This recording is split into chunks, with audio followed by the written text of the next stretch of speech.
Hey folks, Eric DeGatti here from One Human Performance with a great 4-minute solution to solve those tight hips. Now before we go into the specifics of the exercises, we're going to talk about why we're doing what we're doing. Okay, if you want to know why your hips are tight, the first thing you can do is go find your desk and chair and thank that, because that's where we spend most of our time and that's what causes a lot of the binding in our hips.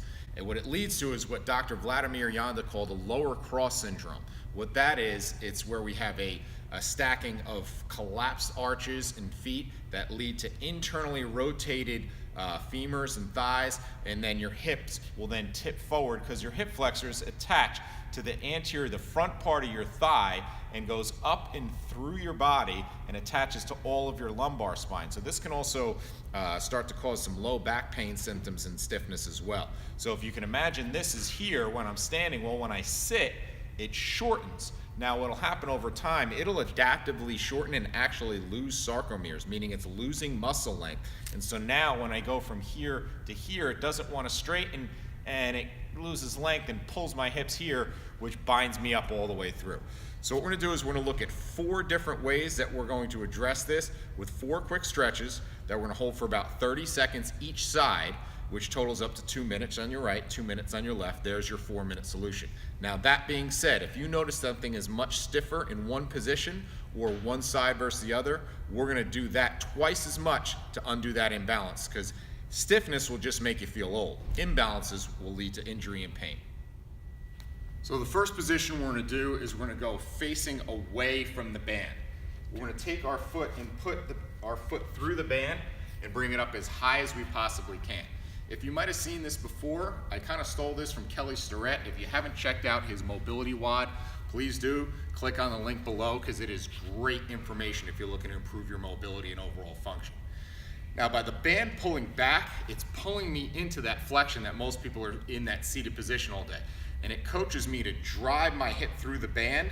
So now I learn what hip extension feels like. So I get a little activation through here and start to create some reciprocal inhibition, which is just getting one muscle to activate so the other one calms down.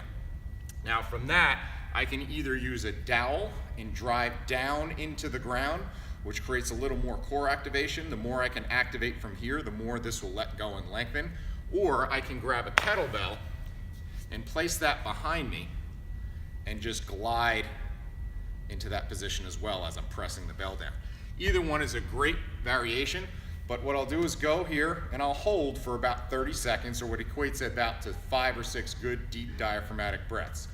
After that 30 seconds, we'll move into our next position. Okay, our next position is now where I made a quarter turn towards the leg that I'm opening up. So if I'm on my right, with the band, I'm gonna make a quarter turn to my right. Now what's happening is it's causing a lateral distraction. It's pulling my thigh out to the right. So remember when I talked about your hips are internally rotated and they're kind of get stuck and you'll sometimes get that pinching or impingement in your hip. This is to kind of help open up and create some traction to draw that thigh, I should say, up out of the hip socket. So it's the same concept, except now it's got a lateral pull as I glide forward into the move. Same thing, I'm gonna hold that for about 30 seconds or about 5 or 6 good deep breaths. For our third position, now we're gonna look a little bit into hip rotation. We're gonna still have that same lateral traction with the band. You may have to adjust where the band is sitting a little bit, but now what you're gonna do is you're gonna lose either the kettlebell or the dowel. You're gonna now probably have to get a little bit closer to the rack. And now what we're doing is you're going to bring this leg here into rotation, where my knee is going to rest right on the pad. The other leg is going to glide back, and I'm going to let this pull this way. I'm going to turn my chest to where my knee is pointing. Continue to sink back into my hips as I bring my chest forward and play around with that a little bit, and you should get a huge stretch right along your hip and your backside, which is going to feel great. Sink down into it, turn, find your spot. Same thing, we're going to hold that for about 5 or 6 good deep breaths, or about 30 seconds there. Okay, last but certainly not least, now I'm going to turn all the way, another quarter turn to the right. So now I'm facing where the band is coming from. Here I can scoot back just a little bit to get a good amount of tension, and now the band is pulling me into extension. What I need to be mindful of here is that I don't extend back from my back. That is purely hip extension. Remember, it's only about 10 degrees. So just enough that you feel right here, not that you feel any jamming or pinching in your back. I get here, whether it's the kettlebell behind me or the dowel in front of me, I'm gonna now let that pull me into extension, drive down into the ground, feel that opening up and lengthening. And again, 5 to 6 good diaphragmatic breaths, or about 30 seconds. Once you're done with this, repeat on the other side.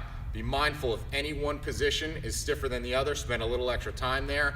And if it's different right to left, double up on that tougher side until you can't notice a difference between the two. And when you're all done, you're gonna feel like dancing.